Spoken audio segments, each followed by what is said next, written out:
Hello friends, I'm going to do a you and them reading. It's been a while since I've done one of these. If you want to personalise one, if you go to the link in profile, you'll find my stand store. They're currently down to 20 quid. Okay, you've only got a few days left because as of the end of March, they're getting back up to the normal price of 25. So if you want to take advantage of that, do it soon. Right, so if you're new to this, it's one spread for you, one spread for them. Okay, so let's see what's going on. These are obviously love based readings. We'll see if it's a relationship based one, if it's that you just got your eye on somebody or just chatting to somebody, etc., or the dreaded situationship. Let us see. Right, so spread one is for you, spread two will be in part two.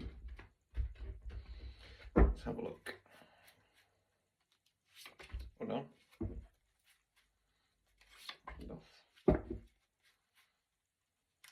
Fifth. Right, okay, interesting. So,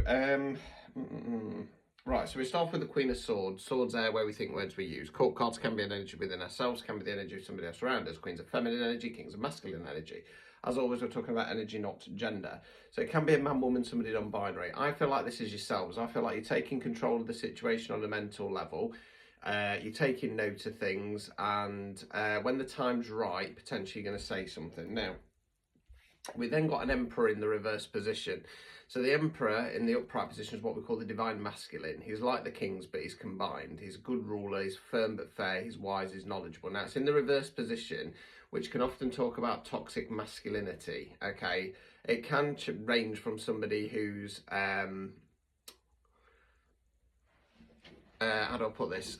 Not willing to change, up to the nasty stuff: anger, aggression, oppression, suppression, abuse, lust, power, greed. Now, in the love reading, the Emperor and the Empress are the divine counterparts. It's in the reverse position. It could just indicate that this person that you've got your mind on, they're not your divine counterpart. You might be coming to the realisation of that because that's why you're in the Queen of Swords energy. That will then unlock the Seven of Cups. Cups, water, emotions. You're the shadowy figure here, big cloud out the cloud, 7 cups. Out of every cup, it talks about abundance of opportunities on an emotional level. So it could indicate new people coming in, or it could indicate your manifestations or your wish fulfillments. But let's see.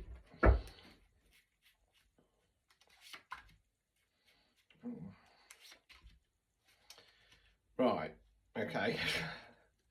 We then got the King of Wands in the reverse position. Wands, fire action, King's masculine energy. So the King of Wands is very similar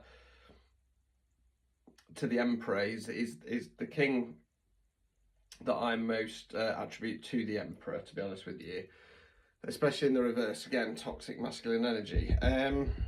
We then got the Six of Wands. So story of this card is some great war going off. This village went out to a local battle. They've won. They've returned back to the village. They're celebrating. They know the greater war is yet to be won, but they know by celebrating the little wins along the way helps to boost morale of the troops.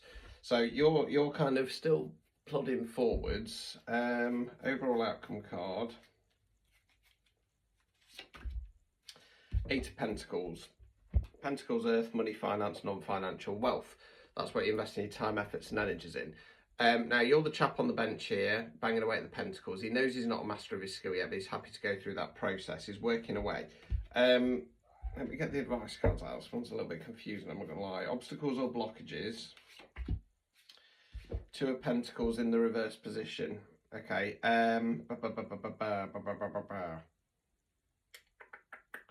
Right, so there's one of 3 ways that we can go with this. The first way is we've got the sea in the background with the boats bobbing up and down, and he's juggling the pentacles. So it can talk about having a lot going off.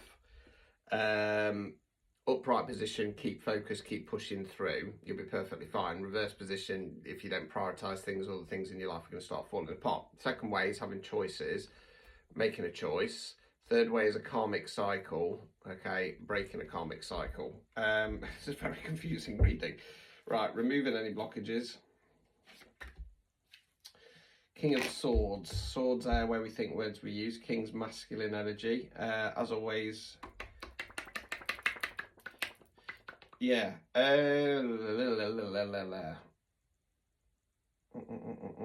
What it kind of feels like is you've got somebody in your energy and it's kind of confirming that they're not your divine counterpart. I don't want to say necessarily this person's toxic by any stretch of the imagination, but they're a king of wands, yeah, and you're looking for a king of swords. Now, when you come to the realization that this person's not your divine counterpart, that's going to unlock your abundance. It's going to unlock your opportunities, and you're going to realize I need to kind of get back to focusing on myself, pushing forwards, yada yada yada. Because you're looking for a king of swords, you're looking for your compatible partner. Yeah, right. Anyway, let's go to part 2 and see if we can get some clarity on this, because I'm not going to lie, that's a little bit confusing. So join me in part 2, please. Ta-ta.